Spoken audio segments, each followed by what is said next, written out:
that Christ woke up during the storm. He rebuked the wind and said to the sea, "Peace, be still." And it happened. Though there was a great storm, there was a great calm. They said, I looked up the word manner, and I didn't like the definition. I didn't like it at all. So, I had to do what I knew to do. I had to look it up in its origin.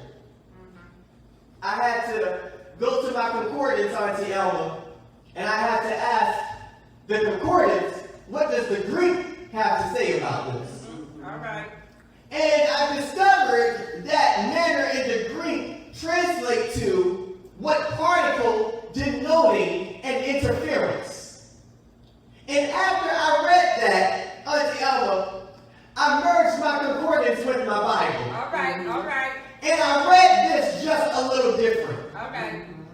And they feared exceedingly and said one to another, what particle denoting an interference in this world is this man that even the winds and seas will become disrupted by the voice that's come out of him? All right. I realize that when God uses me, he's using me outside of my human element, and it will cause people to say, who are you that you would interfere with what I believe? Come on. All right. Stop. I believe that you should have gone under. I believe that you should have failed. I believe that you should have stumbled and fell. But when I something running and interfering, are you that you would cause my victory?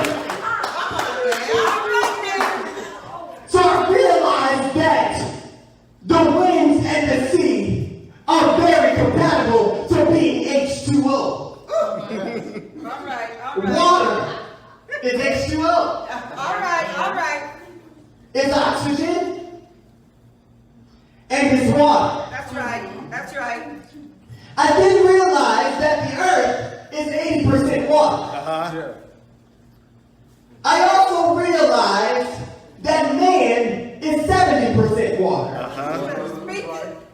And then I put this thing together that the reason why we start asking questions is we believe that people who look like us should act like us, and just because we haven't accessed our faith, we're going to expect them to access theirs. All right there. I'm trying to put this thing in a way where I'm trying to talk about myself. I'm trying to put myself on the opposite end, because I don't always want to make it sound like I'm just a good guy in all the situations. But the truth of the matter is that oftentimes we expect people to do only what we can do. Yeah. But if everybody can do what you can do, then there's no need for you. That's right. They feared because of what they saw. They feared because of what they believed. Earth is 80% water. Man is 70% water. And when they asked the question, they said, what particle? Which means they are now trying to dissect you. Because you have gone against the grain doesn't mean that you're outside of the will. Because you have done something different than what's already been done in this world doesn't mean that you're disobedient and not following God. It could very well mean that you're in touch with your Creator. All right now. And you've activated a particle within yourself that separates you from man's power and gives you the power that God has ordained for you from the beginning.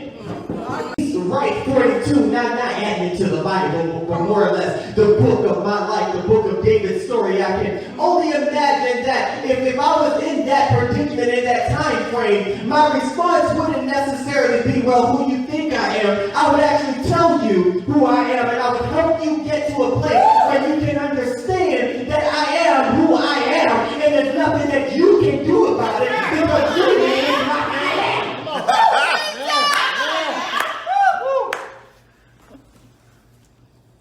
So, I would say something like this. The earth is made up of 80% water, and man is made up of 70% water, but we're only talking about water.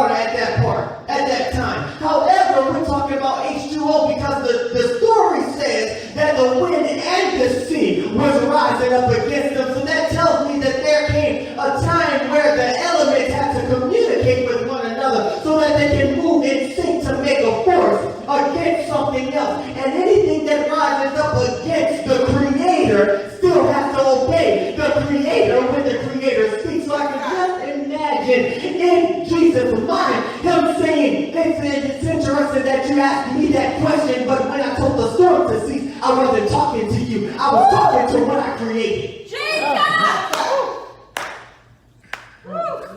I can only imagine God saying what I did was not necessarily an example just for you. I made an example for the non-believer that you can speak to the things that are a part of you. He said, when I look, I believe that in this moment, he was saying, when I looked at the wind, I saw myself. When I looked at the water, I saw myself. So I didn't have to speak to an enemy. I spoke to me. And I said, wait and see. You have to have peace. So now I have to let you know, as I just sweated out this white shirt, that you're not catching hell. Excuse me. We're talking about storms. You are not in a storm. Y'all gotta excuse me.